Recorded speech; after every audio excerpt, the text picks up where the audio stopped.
What's good, guys? LM7 back again with another review.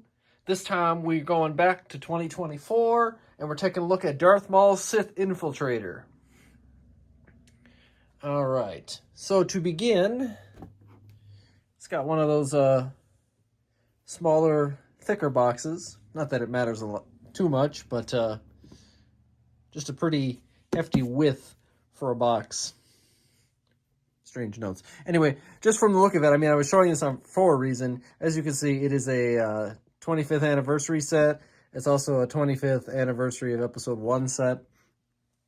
So, a good year to release a new Darth Maul Sith Infiltrator. And to start off, I think it's a pretty decent set. Ages 9 plus, 75, 383. Maul's Sith Infiltrator, 640 pieces. And it is a 25-year set, just like I said. And you get an exclusive minifigure, which we'll look at in a second. And you get 3 normal minifigures. And if you look at the box, the back side, you have some functions that we will look at in a minute.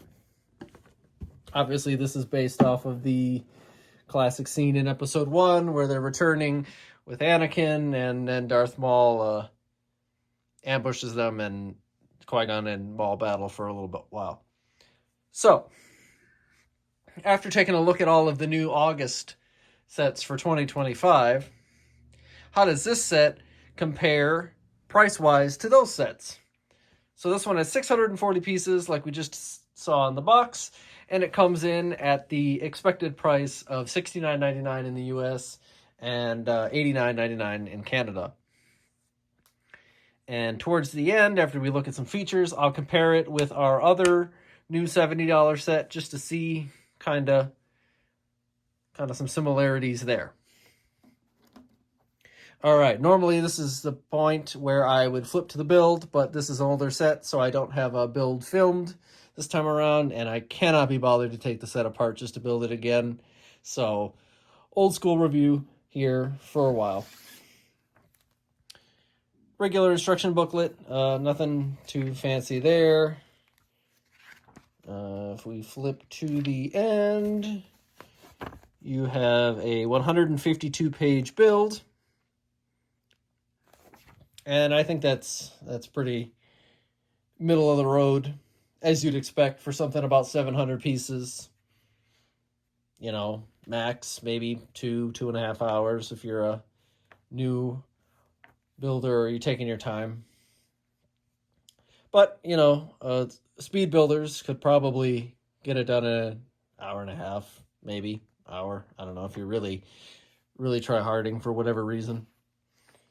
I thought it was an interesting build. It's hard to remember because, you know, the set is over a year old now, so I did build it a long time ago. Anyway, let's look at some of our minifigures.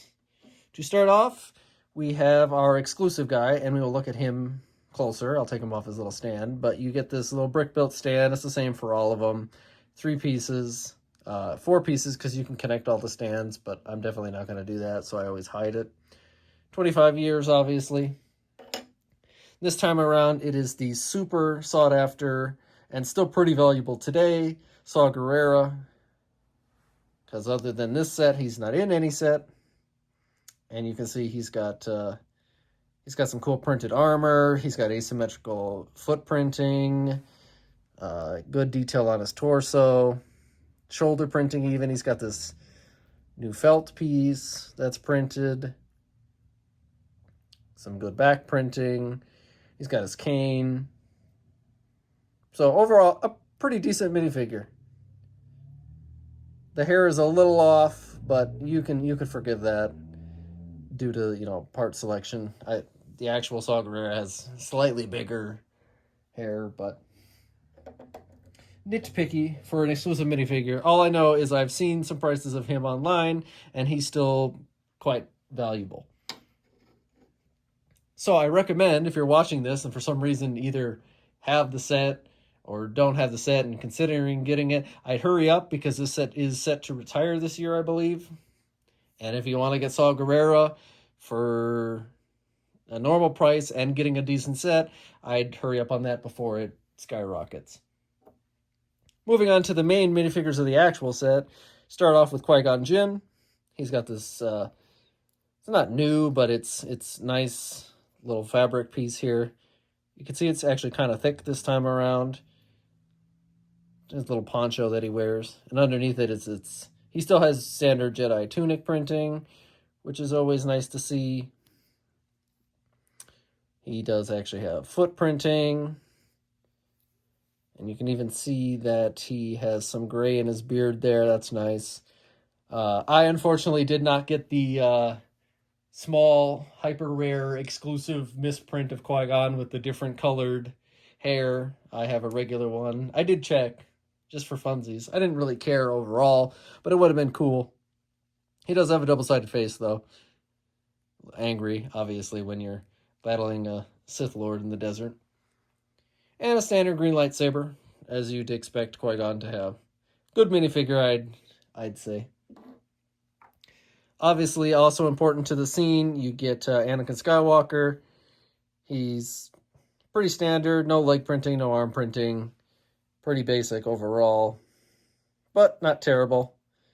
And he has a happy face, but I actually think this one looks a little more appropriate for the situation. Then we get to the star of the show, Darth Maul. Similar printing to the other versions of Darth Maul we've had. He still has that same little horned headpiece. They give you a couple in the box just in case one of them is damaged. He's got pretty ominous-looking eyes. Speaking faster than my brain can process there. But he's got a Sith robe printing. A little bit of back printing. No arm printing this time around, but that doesn't matter. No back of the head printing.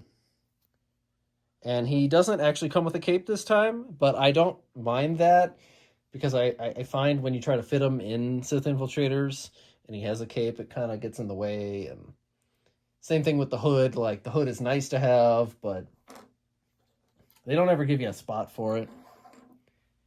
So, a decent but appropriate collection of dudes, if you're not counting Saw Gerrera, who's just a bonus minifigure.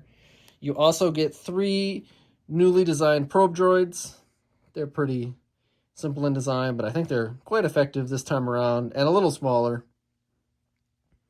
I like how they turned out. And they're not bulky. They don't have like that clear stand that they usually try to do. Well, it's good to show them floating. Kids who play don't really care about that, I don't think. And you get 3 of those, and they actually have a little feature that we'll show off in a second. And to finish off, not a minifigure, but you also get Darth Maul's speeder bike. Again, a new design. They redesign this bike every single time they do a Sith Infiltrator. Obviously, because it fits inside, so they have to scale it to whatever they design the ship to look like. So this one's a little smaller, but I still think it encapsulates the design pretty well. And Maul fits on there nicely. He does have to hold the handlebars because there's no studs for him to sit on this time around. So with that said, I will put him on his little bike here. I find if you turn his hand inward, it gives the best kind of position.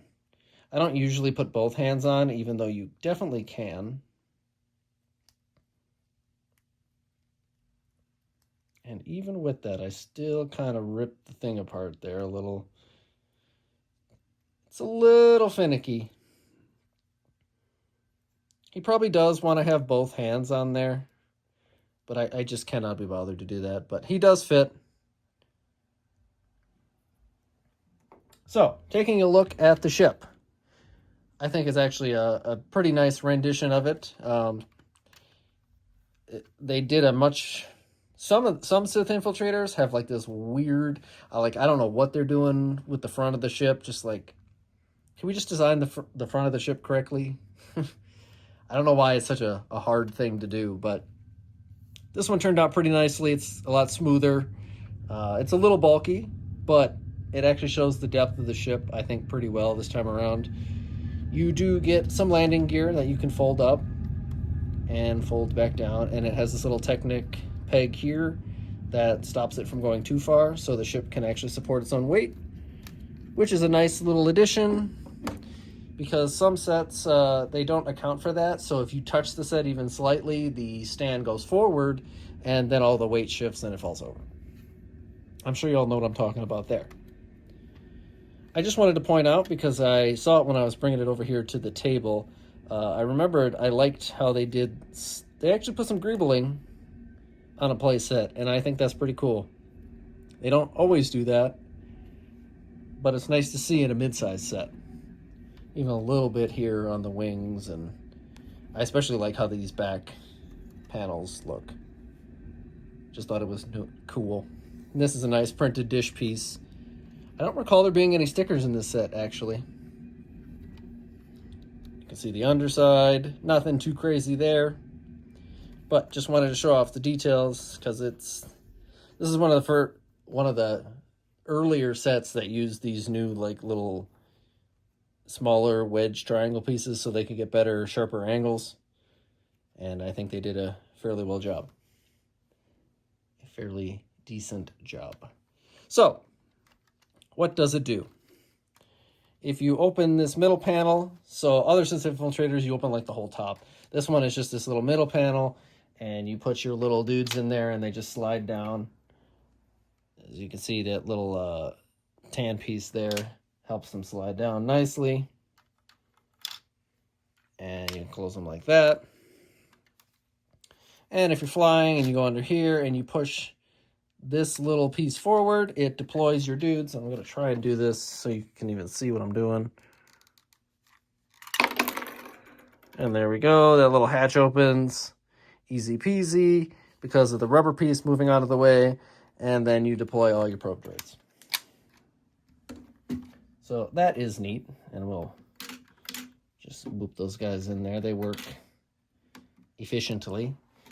So this one doesn't have any stud shooters, but if you press this little button here, you do fire two missiles. Look at that, we actually fired something for once. We never do that around here. And they just go in the nose cone right there. But that's a nice feature, and I definitely prefer missiles over stud shooters, especially when they're all concealed like that, like you can't even tell that they're there. That's always appreciated. And the final feature of this set, which I think is cool, is you can lower the hatch here. And you can raise this hatch and then open these two little side panels. And you can see inside. And Darth Maul, there's his lightsaber, obviously. I like it when they give you a spot for the lightsaber, as you guys know. And it's a good little section and some pretty nice detail for the control room there. And the speeder bike just fits in there nicely. It doesn't actually connect to anything, but sits in between these two studs. And you just fold it up. Easy peasy, and it fits all nice. And then he can fly, and you can open up the wing panels here. Obvious feature that I would forget to show you, but you can open the wing panels, and then you have the Sith Infiltrator, you're not gonna fly around. It's got pretty good swooshability. And even upside down, you know, your little upside down panel doesn't open so your droids don't fall out. All very good. All good things. I would say a great set. Last thing I want to do before we wrap up the review is I wanted to compare it to another similarly priced set. This time we're going to look at the new Jango Fett Starship. It also is $70 and has 707 pieces, so 60 plus more. And if we take a look, if we put them both flush against the box, you can see they're about the same width, and Darth Maul's ship is longer. So this older set with less pieces does come in a little bigger than Jango Fett's Starship. Go figure. Not that Jango Fett's ship is bad, but in this scenario, I think Darth Maul's ship is better. I think it's a better bang for your buck. You get the same amount of good dudes, and this one you even get an exclusive dude. So, to wrap this one up, it's kind of a nostalgic set for me. personal life stuff. I got a Sith Infiltrator one time, and kind of a bonding moment. So I always have a soft spot for Darth Maul and his scimitar, and this one is no exception. I do think it is a fantastic set. Great swooshability, fun build, has some fun features, and is easily playable by kids who want to play with it. And it looks good, and feels meaty. Not quite as big as some of the other Sith Infiltrators that were massive, but I can live with that. So yeah, like I said in the beginning, if you don't have this set already and you are considering to get it, I would hurry up, because it will be retired by the end of the year if it isn't already. If you could even find one, good luck. Especially if you also want Saw Gerrera before he jumps astronomically up in price. With that said, leave a like, let me know what you think on this older set, and I will see you guys next time.